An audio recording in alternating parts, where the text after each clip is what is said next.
বিসমিল্লাহির রহমানির রহিম। আসসালামু আলাইকুম। কেমন আছেন সুপ্রিয় দর্শক? আলহামদুলিল্লাহ, আপনাদের দোয়ায় আমি ভালো আছি। আজ আমি আপনাদের জন্য আরও একটা রেসিপি নিয়ে এসেছি। আজ তৈরি করব কাঁঠাল পাতার খিলিতে তালের পিঠা কিভাবে ভাপে তৈরি করতে হয় সেই রেসিপি। দেখেন, প্রথমে কাঁঠাল পাতা দিয়ে খিলি তৈরি করে রেখেছিলাম। এরপরে ওই খিলির মধ্যে তালের রস দিয়ে খামি তৈরি করে রেখেছি। সে খামি দিয়েছি, কত সুন্দর করে হয়েছে।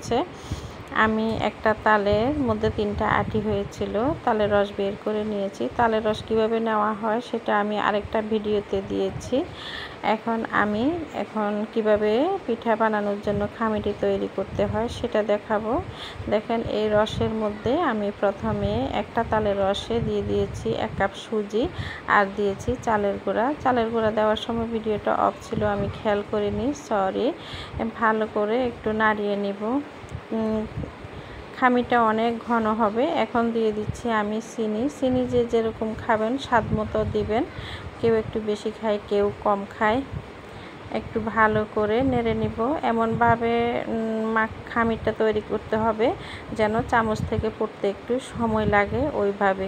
এখন দিয়ে দিচ্ছি আমি 1.5 টেবিল চামচ ইস্ট না দিলে একটু ফুলবে না, সেজন্য আমি একটু ইস্ট দিয়ে দিচ্ছি। আর বলে রাখি, আমি শুকনা চালের গুঁড়া দিয়ে পিঠাটা তৈরি করতেছি। আপনারা চাইলে চালের গুঁড়ি তৈরি করে ভিজা বা কাঁচা চাল সাথে সাথে করতে পারবেন। আর একটু চালের গুঁড়িগুলো সুজির মতো বা ভাপা পিঠার গুঁড়ির মতো দানাদার গুঁড়ি দিয়ে করলে তাহলে পিঠাটা অনেক ভালো হয়। দেখেন, আমি 1 ঘন্টা পরে এসেছি। 1 ঘন্টার মধ্যে ফাঁপিয়ে কতটুকু উপরে উঠে গেছে। খুব সুন্দর একটা গ্রান বের হচ্ছে তালের। দেখেন, চামচ থেকে খামিটা পড়তেছে না। আমি ঘনত্বটা দেখানোর জন্য বারবার নাড়তেছি আপনাদেরকে।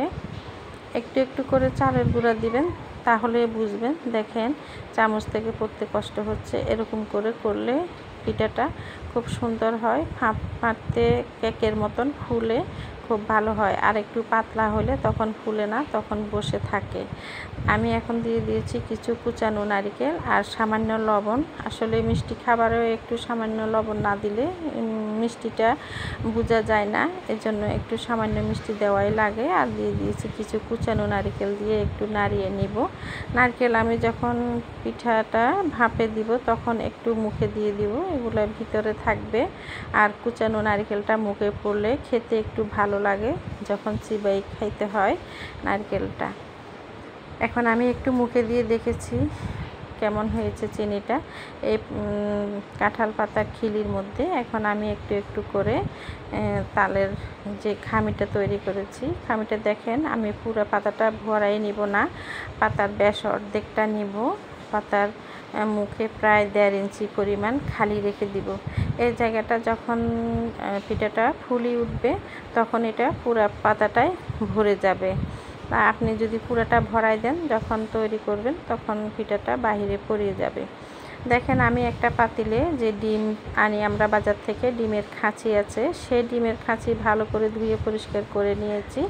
এখন আমি এই পাতিলের মধ্যে ঢুকাতে একটু কষ্ট হয়েছে, একটু মুচড়িয়ে ঢুকিয়ে দিয়েছি। আর এখন একটা একটা করে পিঠাগুলা দিয়ে দিচ্ছি। আর পিঠাগুলা দেওয়ার পরে মুখে দিয়ে একটু একটু করে নারকেল দিয়ে দিব, তাহলে খাওয়ার আকর্ষণটা বাড়বে।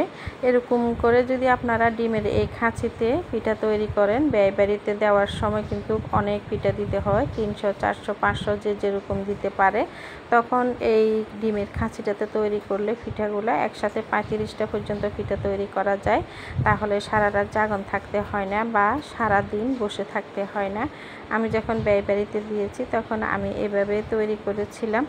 আসলে মাটির চুলায় আমার একটু অসুবিধা হয় হ্যান্ডেল করতে, তাই একটু ভিডিও গোছানো থাকে না। সবাই ক্ষমা করবেন, একটু দেখবেন ভালোভাবে। আর এভাবে তৈরি করে খাওয়ার চেষ্টা করবেন। আমরা সকলেই মোটামুটি সিজনের সব কিছু তৈরি করে খাই, যদি ভালো লাগে আমার।